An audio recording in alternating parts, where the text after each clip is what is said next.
ತುಂಬ ದೊಡ್ಡ ಪರಂಪರೆ. ನೋಡಿ, ನೀವು ಕೇಳಿದ್ರಲ್ಲ, ಹೆಣ್ಣುಮಗಳು ಅಧ್ಯಾತ್ಮದಲ್ಲಿ ಮಾರ್ಗದರ್ಶಿಕೆ ಆಗ್ಬೋದು ಅಂತ. ಯೋಗ ವಾಸಿಷ್ಠದಂಥ ಮಹಾಗ್ರಂಥ ಇದೆ. ಶ್ರೀರಾಮನಿಗೆ ವಸಿಷ್ಠ ಮಹರ್ಷಿಗಳು ಉಪದೇಶ ಮಾಡಿದ ತತ್ವ ಅಂತ ಅದ್ಭುತವಾದ ಗ್ರಂಥ.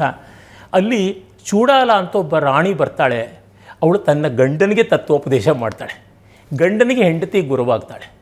ಹಾಗೆ ಹೆಂಡತಿ ಗಂಡ ಗುರುವಾಗ್ತಕ್ಕಂಥದ್ದು ಬೃಹದಾರಣ್ಯಕೋಪನಿಷತ್ನಲ್ಲಿ ಯಾಜ್ಞವಲ್ಕ್ಯ ಮಹರ್ಷಿಗಳು ಹೆಂಡತಿ ಮೈತ್ರೇಯಿ ಬ್ರಹ್ಮವಾದಿನಿಗೆ ಗುರುವಾಗಿ ಅಧ್ಯಾತ್ಮ ಮಾರ್ಗದರ್ಶನ ಮಾಡ್ತಾರೆ. ಮಗ ತಂದೆಗೆ ಗುರುವಾಗತಕ್ಕಂಥದ್ದನ್ನು ನಾವು ನೋಡ್ತೀವಿ ನಚಿಕೇತ ಮೊದಲಾದವರ ಸನ್ನಿವೇಶದಲ್ಲಿ. ತಂದೆ ಮಗನಿಗೆ ಗುರುವಾದದ್ದನ್ನು ಶ್ವೇತಕೇತು ಉದ್ದಾಲಕಾರುಣಿ ಈ ಥರ ಸಂದರ್ಭಗಳಲ್ಲಿ ನೋಡ್ತೀವಿ. ಅಷ್ಟ್ಯಾಕೆ ಪ್ರಾಣಿಗಳು ಪಕ್ಷಿಗಳು ಎಲ್ಲ ಗುರುವಾಗಿದ್ದು ನೋಡ್ತೀವಿ. ನಮ್ಮ ಪರಂಪರೆಯಲ್ಲಿ ನಾರದ ಮಹರ್ಷಿಗಳಿಗೆ ಸಂಗೀತ ಕಲ್ತ್ಕೊಳ್ಬೇಕು ಅಂದಾಗ ಹೋಗ್ಬಿಟ್ಟು ಗಾನ ಬಂದು ಅಂತ ಒಬ್ಬ ಗೂಬೆ ಹತ್ರ ಪಾಠ ಕಲ್ತರು ಅಂತ. ಲಿಟ್ರಲಿ ಗೂಬೆ ಹತ್ರ ಪಾಠ ಕಲ್ತರು.